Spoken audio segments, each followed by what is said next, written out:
الحمدللہ آج 3 جنوری 2021 کو سنڈے کے دن قرآن کلاس نمبر 61 میں ہم انشاءاللہ تعالی سورہ آل عمران کی آخری 11 آیات کور کریں گے جو اب بچ گئی ہیں۔ سورۃ البقرہ کا جس طرح اختتام تھا آخری 3 آیات للہ ما فی السماوات و ما فی الارض، اور اس کے بعد پھر آمن الرسول بما انزل الیہ من ربہ والمؤمنون، وہ آخری 3 آیات پہ میں نے تفصیلی گفتگو کی تھی۔ آخری 3 آیات کے اوپر ایک ہی لیکچر تھا کیونکہ وہ اہم ترین آیات تھی۔ اس میں عقیدہ توحید، عقیدہ آخرت، عقیدہ رسالت، تجدید ایمان، ساری چیزیں کور تھی۔ بالکل اسی پیٹرن پہ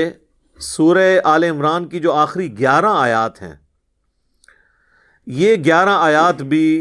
قرآن حکیم میں اللہ تعالیٰ کی معرفت کا ایک خزانہ ہے، اور اس کے اندر جو دعائیں آئی ہیں وہ بعض اعتبار سے سورۃ البقرہ کی جو آخری 3 آیات ہیں، اور ان میں بھی اسپیسیفکلی آخری 2 آیات، ان کی دعاؤں سے بھی زیادہ جامع دعائیں ہیں جو اس پورشن میں آئی ہیں۔ ان 11 آیات کی فضیلت کے لیے صرف اتنی بات ہی کافی ہے کہ اللہ کے محبوب امام کائنات سید الاولین والآخرین شفیع المذنبین اور رحمت للعالمین سیدنا و مولانا امام اعظم محمد رسول اللہ صلی اللہ علیہ وآلہ وسلم روزانہ جب تہجد کے لیے اٹھتے تو صحیح بخاری اور صحیح مسلم دونوں میں یہ حدیث موجود ہے، متفق علیہ ہے، یعنی اس حدیث پہ وہ دونوں امام متفق ہیں، امام بخاری اور امام مسلم،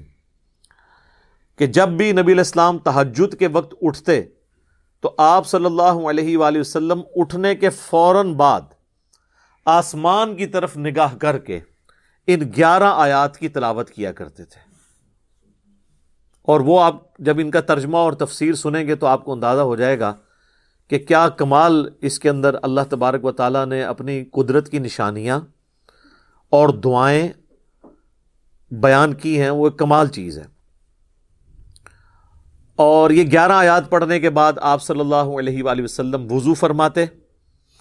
اور پھر آپ صلی اللہ علیہ وآلہ وسلم تہجد کی نماز کبھی 11 رکعت اور کبھی 13 رکعت ادا کرتے۔ 11 رکعت میں 8 نوافل ہوتے اور 3 وتر، اور 13 رکعت میں 10 نوافل اور 3 وتر۔ اور یہ حدیث بڑی رکت انگیز ہے۔ یہ والی حدیث کچھ یوں شروع ہوتی ہے بخاری اور مسلم میں کہ عبداللہ ابن عباس کہتے ہیں کہ میں اپنی خالہ کے ہاں رات بسر کرنے کے لیے گیا، سیدہ ام المؤمنین میمونہ سلام اللہ علیہا کے ہاں۔ وہ ابن عباس کی خالہ بھی لگتی تھیں اور نبی علیہ السلام کی زوجہ محترمہ بھی تھیں، اور ظاہر ہے یہ بچے تھے۔ ابن عباس کی عمر رسول اللہ کی وفات کے وقت صلی اللہ علیہ وآلہ وسلم بمشکل 13 سال تھی، اور ظاہر ہے یہ تو اس سے بہت پہلے کا واقعہ ہے، 7-8 سال عمر ہوگی۔ تو انہوں نے کہا کہ میں رات نبی علیہ السلام کے گھر میں بسر کروں گا، اپنی خالہ کے ریفرنس سے وہ وہاں پہ پہنچے، ویسے چچا زاد بھی تھے نبی علیہ السلام کے۔ تو بخاری اور مسلم کے الفاظ ہیں کہ میری نیت یہ تھی کہ میں رات کو آبزرو کروں کہ اللہ کے نبی علیہ السلام کتنی نماز پڑھتے ہیں، تو اس پلاننگ کے ساتھ میں گیا وہاں پہ، یعنی کوئی پکنک بنانے نہیں گئے، اللہ کے نبی علیہ السلام کی جو رات کی نماز اور عبادت تھی اس کو آبزرو کرنے کے لیے گئے۔ تو وہ پھر کہتے ہیں کہ میں نے دیکھا کہ اللہ کے محبوب صلی اللہ علیہ وآلہ وسلم جب رات کے وقت بیدار ہوئے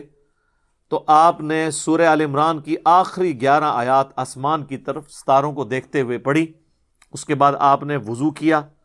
اور اس کے بعد آپ صلی اللہ علیہ وآلہ وسلم نے 11 رکعت نماز ادا کی، بعض روایتوں میں 13 رکعت بھی ہے، مختلف اوقات میں انہوں نے جو آبزرو کیا وہ بیان کر دیا۔ اور وہ کہتے ہیں کہ جب نبی علیہ السلام نے نماز شروع کی تو میں بھی وضو کر کے جلدی سے آپ کے ساتھ کھڑا ہو گیا۔ اس حدیث کے تحت نفلی نماز کی جماعت بھی ثابت ہوتی ہے، ویسے تو الگ سے بھی احادیث موجود ہیں اس پہ، یعنی اعلانیہ نہ ہو، غیر اعلانیہ اگر نوافل کی جماعت بھی کروا لی جائے تو یہ سنت ہے۔ اعلانیہ جماعت صرف فرض نماز کے لیے یا عید کی نماز کے لیے ہوگی۔ تو وہ کہتے ہیں کہ نبی علیہ السلام کی بائیں جانب جا کے میں کھڑا ہو گیا، نہیں آپ نماز پڑھ رہے تھے تو میں الٹی جانب کھڑا ہو گیا۔ اتنا تو ان کو سمجھ تھی کہ پیچھے نہیں کھڑا ہونا، دو کی جب جماعت ہوگی تو ساتھ کھڑا ہونا ہے۔ تو وہ کہتے ہیں میں الٹی جانب جا کے کھڑا ہوا تو نبی علیہ السلام نے نماز کی حالت میں یوں مجھے کان سے پکڑا اور یوں لا کے دائیں طرف کھڑا کر دیا، اور یعنی سنت اسٹیبلش کر دی کہ جب دو بندے جماعت کرائیں گے تو امام جو ہے وہ بائیں جانب کھڑا ہوگا اور مقتدی دائیں جانب، یعنی امام کی دائیں جانب مقتدی نے کھڑا ہونا ہے اور مقتدی کی بائیں جانب امام کھڑا ہوگا۔ تو یہ پوری حدیث ہے جو بخاری اور مسلم میں آئی ہے، اور اس میں ان 11 آیات کا ذکر ہے۔ یعنی یہ 11 آیات آپ علیہ السلام نے نماز میں تلاوت نہیں کی بلکہ اٹھنے کے بعد کی، اور اس کے بعد وضو فرمایا اور نماز ادا کی۔ اور ان آیات میں ایسے الفاظ بھی آئیں گے جس سے آپ کو پتہ چل جائے گا کہ نبی علیہ السلام نے اسے اٹھتے ہی بغیر وضو کے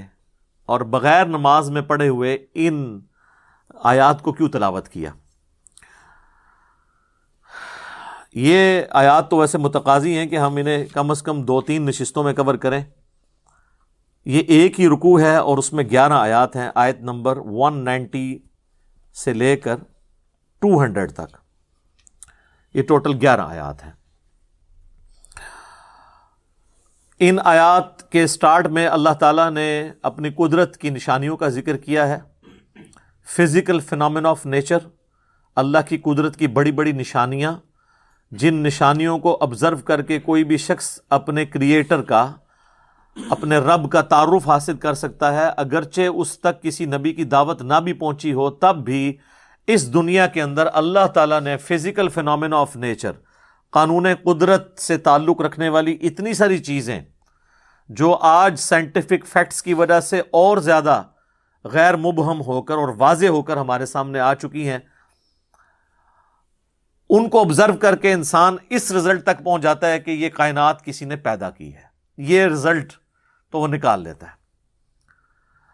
اور جب وہ اس رزلٹ پہ پہنچتا ہے تو اگلا رزلٹ یہ ہے کہ وہ پھر اس میں غور و تفکر کرنے کے بعد اس رزلٹ تک بھی پہنچتا ہے کہ یہ کائنات اللہ نے بے مقصد پیدا نہیں کی ہے، اس کا کوئی نہ کوئی مقصد ہے۔ ایک تو یہ کائنات کسی کے بنانے سے بنی، پہلی جو اچیومنٹ اس کی ہوتی ہے، یہ پہلا سٹیپ، اور دوسرا سٹیپ یہ ہے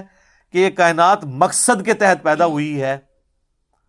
اور اس مقصد کا پھر منطقی انجام یہ ہے کہ مجھے بھی اللہ تعالیٰ نے میری مرضی کے بغیر جو پیدا کیا ہے تو کسی مقصد کے لیے پیدا کیا ہے، اور اگر میں نے وہ مقصد پورا نہ کیا تو وہ ہستی میرے ساتھ کچھ بھی کرنے پر قادر ہے، جس نے میری مرضی کے بغیر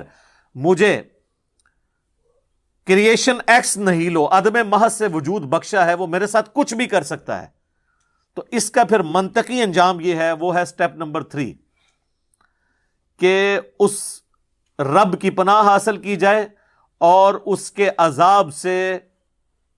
چھٹکارے کے لیے کوئی تگ و دو کی جائے۔ یہ منطقی انجام ہے۔ اور پھر چوتھا سٹیپ یہ ہے کہ جو لوگ اس لیول تک پہنچ جاتے ہیں، جب کبھی بھی انہیں کسی پیغمبر کی دعوت ملتی ہے تو وہ فوراً لپک کر اس دعوت کو قبول کرتے ہیں، اور پھر اس کے بعد دعائیں اور ایمان کی جو ایمان والوں کو جو اللہ تعالیٰ نے انعامات دینے ہیں ان چیزوں کا ذکر ہے۔ میں اسے کوشش کروں گا کہ مختصر سے وقت میں آج کی نشست میں اسے مکمل کر لوں، تاکہ اگلی ہماری 62 نمبر کلاس جو ہے وہ سورۃ النساء سے سٹارٹ ہو انشاءاللہ تعالی۔